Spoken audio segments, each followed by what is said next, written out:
Marcel, welcome. Thank you. You're on the advisory board of Ecochem with many other leaders from the sector.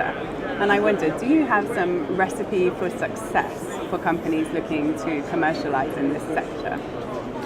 Well, I don't know about the recipe for success, but we have some early learnings that I would like to share. But it's also something that I always seek dialogue about because it's not that we have all the wisdom, but of course we've burned our fingers one or two times, and I think we have some good lessons that we have collected and that can be of good use, that have proven to be of good use for us in developing the bio-based economy for DSM, but also for others. And I think it starts all with biomass. Biomass is really important. I mean, you can have the best technology, but if your biomass is not sustainable and it is not cost competitive, then you're in a bad position. Right. So, and by agreeing on long-term contracts or being backward integrated into these biomass, that is generally the way of getting control over biomass, because biomass is the key. I touched upon it, conversion technology, also very important. Not all conversion technologies work with each biomass, so you want to look for specific combinations that make you competitive. I think conversion technologies, use of yeast and enzymes, are specifically DSM's core strength. So that's really, I think, where our strength is. Then, of course, business model and financial muscle, and especially the relationship between those two. You can aspire to big things, but you should have the financial muscle to back it up. And if you don't have that, you should be more creative in the business model that you choose. I think it's true for startups, but it's equally true for larger corporations like DSM.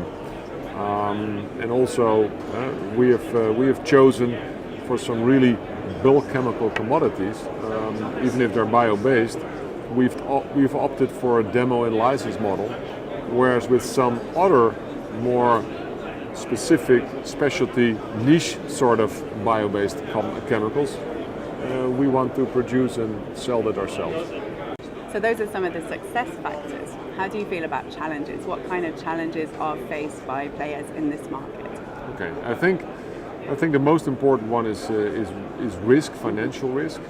We are competing with people that have developed petrol-based processes over the last 40 or 50 years. So they've come down the learning curve tremendously.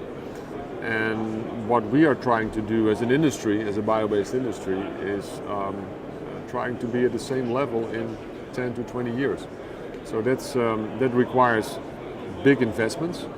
And in order to recoup those investments, you've got to be pretty sure about your business case. So, and when you talk about dealing with the risk and what are the main risks, you want to really make true that your business case that you dreamed up on the first day, that really comes true. And so you want to de-risk everything which is in your business sheet. And I think one of the most important ones are offtake. You got to be sure that once you produce, and because that's already a magnificent achievement, but once you produce, you got to be able to sell. So you got to take that risk off the table. You got to be sure that you're long-term integrated into the backward integrated into the biomass, either by long-term contracts or by backward integration. You got to have the best technology. You got to be realistic about your business model, and you got to find the right partners, because finding the right partner is also a great way to de-risk your ventures, because this is complicated. It's creating new value chains. It's not something that anybody can probably do by his own.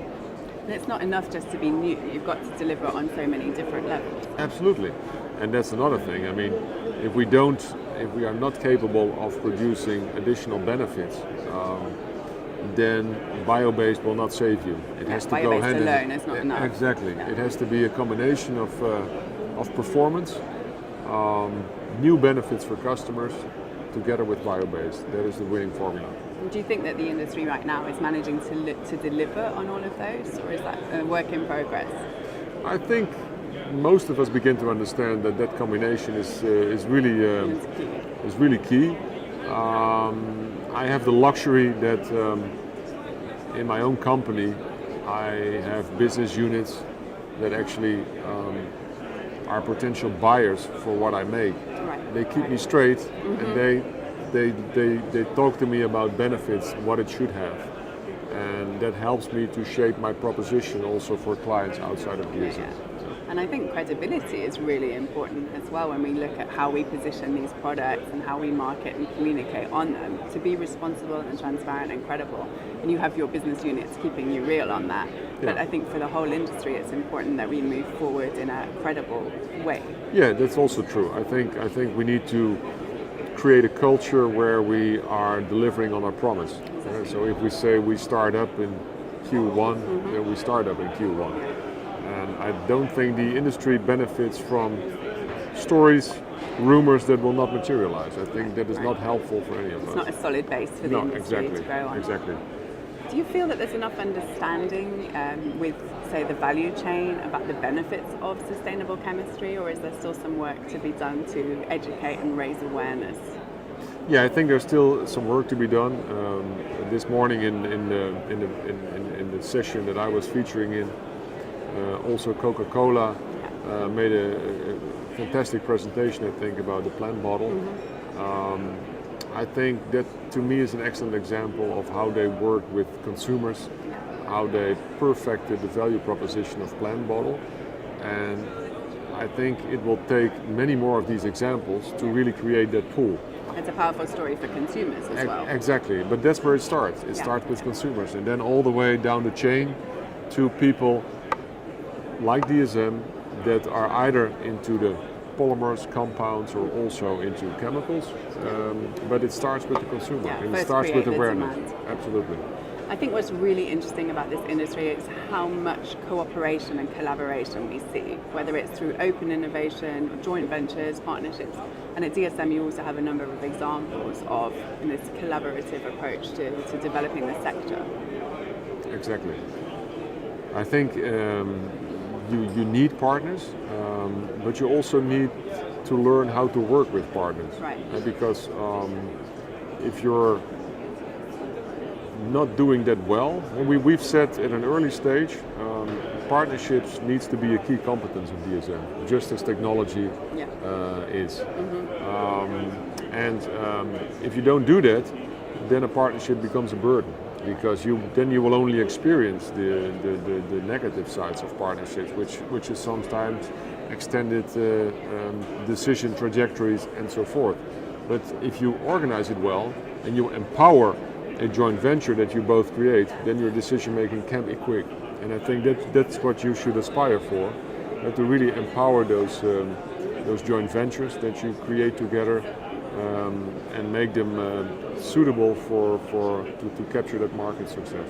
Do you have any advice for companies looking at going in on joint ventures? Yeah, you gotta really spend time on a shared vision. That is extremely important. That's where it starts with. Do you see the world in a comparable way? Can you agree on what you do together? Can you agree on what you both brought in together? Does that match, or does there need to be compensation? Is it a fair start? And you need to agree on what you develop together. But also you need to agree on, and you need to do that early. When would be the time to say goodbye? Because there is an end to a joint venture, and if you don't think about that, exit strategy is extremely important. Then you find yourself locked, and you don't want to do that. So you got to think about that whole trajectory. And the partners need to be complementary as well. Absolutely, absolutely. You need to clearly map out the skills that you need to make your venture a success, and then see what partner best fits them. What have you been speaking about here at Ecochem? Well, I mean, you mean this morning in my presentation? Well, very much about the key success factors that we touched on that we just touched on, and that we came to learn in our adventure in bio-based. So that was, I think, the heart of the conversation. And how are you finding the show so far? I think it's great. I was talking with Andy Shaver of Elephants this morning, and yeah, we were jointly quite impressed about what the organization has put together. Yeah. I think it is probably the biggest show in Europe now. It's and you go out there immediately with a big blast, talking about risk taking. I think it's really good. Yeah, I think everyone is here. Yeah, and it's also a very complete show if you look from the value chain perspective. Right. All people are there, and I think it's a great event. I'm looking forward to the rest. All right, well, Marcel, Lubben, thank you so much. Okay, good, thanks.